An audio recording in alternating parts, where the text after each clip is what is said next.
La parole est au collègue Franz Gums, démocrate indépendant.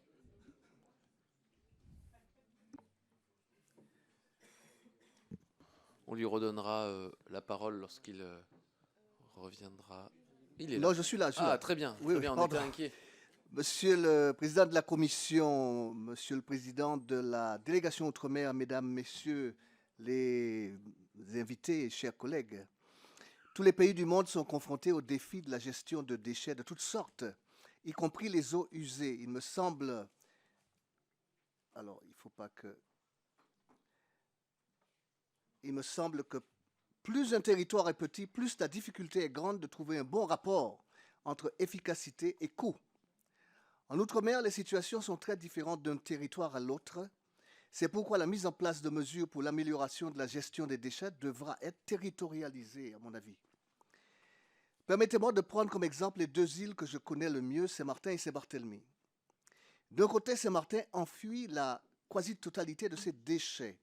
De l'autre, Saint-Barthélemy s'est doté d'un équipement dit site de propreté et le taux d'enfouissement est inférieur à 30%.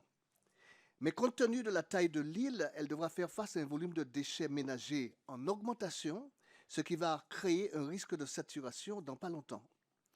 Je profite de mon intervention pour aborder deux questions qui sont de nouveaux défis qui viendront aggraver les problèmes de gestion de déchets déjà présents sur ces territoires. Mon premier sujet concerne les déchets d'activités de soins à risque infectieux. Dans plusieurs territoires, les appels d'offres lancés en 2023 par l'éco-organisme d'Astri dans le cadre de son renouvellement d'agrément se sont révélés infructueux. Or, sur ces territoires, il y a 2 hôpitaux et bientôt une clinique privée, entre autres dispositifs de soins. Quelles solutions, quelles perspectives peut-on envisager? Mon second sujet concerne la collecte et le traitement des batteries usagées des véhicules électriques qu'on nous encourage à adopter, ainsi que les panneaux photovoltaïques. Leur nombre pourrait augmenter significativement.